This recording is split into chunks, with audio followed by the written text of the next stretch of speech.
In Nigeria, you've got the US President Donald Trump threatening to send the military to Nigeria because he's accusing that government of failing to protect Christians.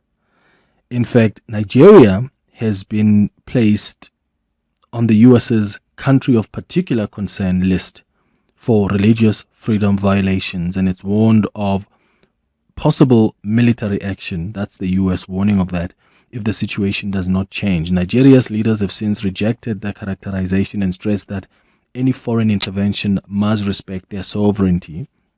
And then in Tanzania, you've got mass protests that have been taking place. In fact, they erupted when opposition candidates were barred from the ballot and the ruling party declared a near 100% victory. You look at the capital, Dar es Salaam, there were violent protests there. There are people that have died. A curfew has been imposed.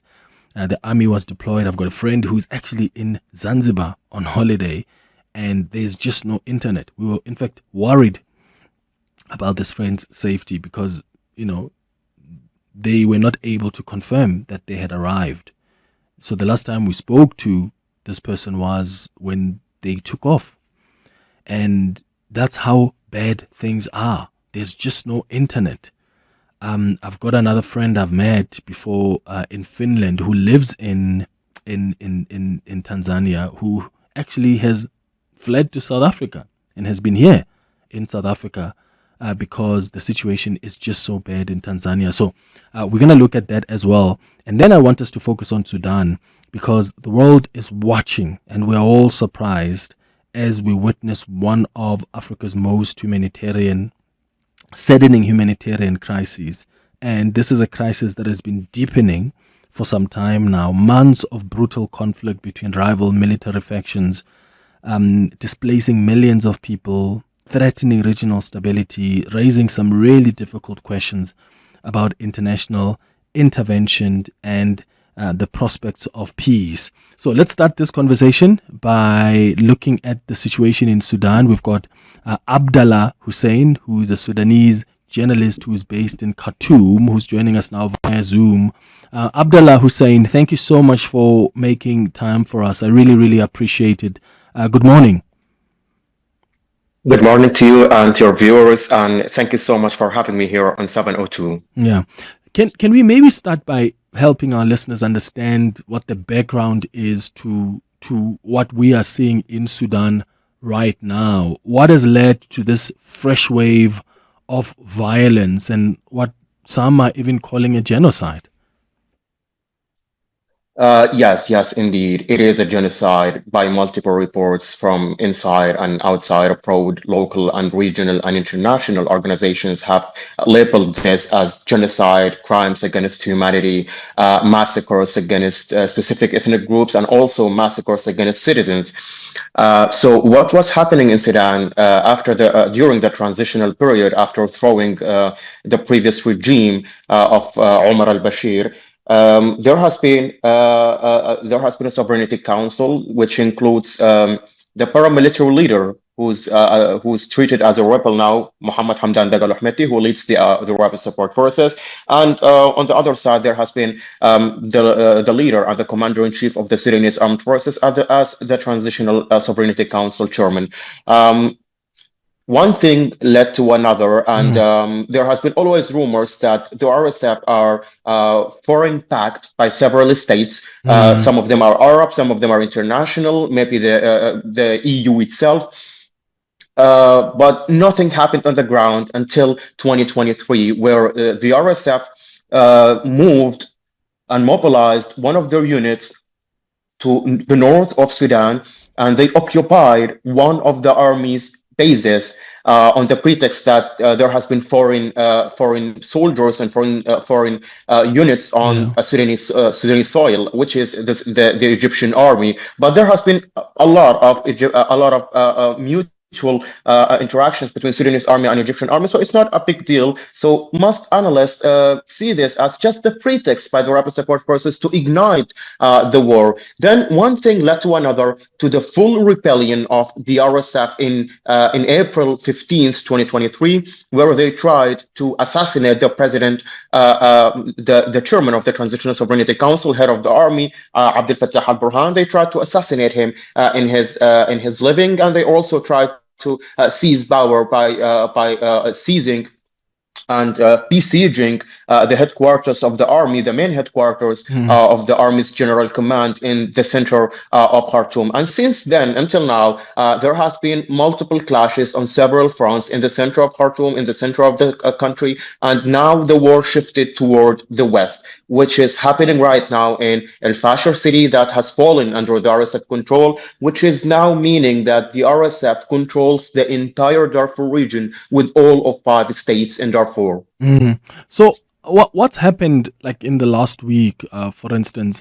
How many people have been killed? I mean, and not so much since, maybe you can give us, if you have the numbers since this fresh war began, but it looks like there's something monumental that also took place last week that was more defining.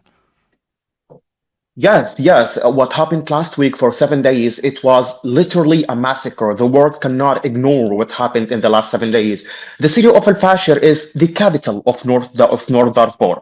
Okay, it was the last stronghold for the Sudanese army in the region of Darfur. It was besieged by the rapid support forces for more than 18 months. No food, no medicine, no healthcare, nothing at all. It was besieged to pressure the army and pressure the citizens to fall for the city, and then they take the city. After 267 attacks on the city, it finally fell under the rapid support forces. 1 week ago on the 26th of October. And since then, the city is under their control. And what's happening since then was just saddening, a tragedy. The reports and the estimations suggest that in the first 2 days, the 26th and the 27th, more than 2,000 people have been killed inside the city of Al Fasher. The city holds inside about 250,000 people who were besieged by the rapid support forces in the city. So far, the people who managed to flee the city were about 70,000, 71,000. That leaves us with nearly 180,000 people are still trapped in the city of Al Fasher. We received reports yesterday that the rapid support forces seized the vehicles inside the city, the 8 vehicles, the vehicles that the refugees and displaced persons are using it to flee the city from the RSF. They seized all of the vehicles, leaving the citizens to walk on their foot. They have been walking for 60 kilometers, 70 kilometers in the desert to reach some safe haven. And so far, there is 180K still remain trapped inside the city. What is the role of all these external parties? You mentioned earlier the Egyptian army. There have been questions raised about the UAE. Some have been raising questions about Manchester City and all of these parties' involvement in what's happening currently in Sudan. What are you hearing on the ground? Is that of great concern that there may be external influences here agitating this war?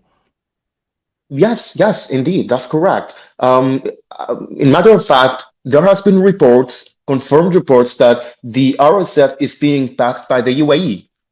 And the UK, the US, and several major countries are holding from statements and anything at all, just because the UAE is a strategic partner to the EU countries and to the US. They cannot condemn their own ally. But some voices within the Congress itself, senators and Foreign Relations Committee, they are trying to voice up what's going on. They are trying to pressure the UAE to talk to the RSF, convince them of the tragedies and the atrocities they are committing. In matter of fact, there has been multiple reports, multiple pictures, multiple videos showing credible Abu Dhabi weapons with their markers unpacks with the RSF, their uniform, their weaponry, even some documents for Emirati soldiers. So no one can deny at this moment the involvement of the UAE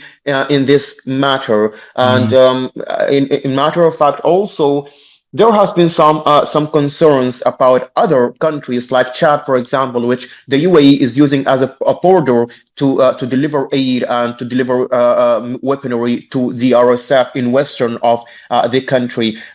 Some of the analysts from the US expressed their concerns earlier this week, saying that if the UAE stopped supporting the RSF, this war could have ended in matter of days. Sure, yeah. Abdallah Hussain, thank you so much for speaking to us. He's a Sudanese journalist live to us from Khartoum. I hope you're safe there. I saw the United Nations has called what's happening in Darfur ethnically motivated violations and atrocities on a genocidal scale. Let's hope that what's happening there is not going to be ignored like many other genocides or wars that happen on the African continent. Let me take you to Nigeria now. This is where you've got Donald Trump, the president of the US, threatening military action because he believes that Christians are being persecuted in Nigeria. His own advisor has tried to explain that that's not necessarily the case. There are no killings that are sanctions for Christians. In fact, Muslims are being killed as well. These Islamist organizations are really going after everybody else, but Donald Trump not buying it. And we had a conversation earlier on with Wale Fatade, who is the commissioning editor of The Conversation Africa. He was live to us from Nigeria to give us context on what's happening on the ground. Take a listen. Wale, thank you so much for hanging out with Clement on 702. Let's walk the talk.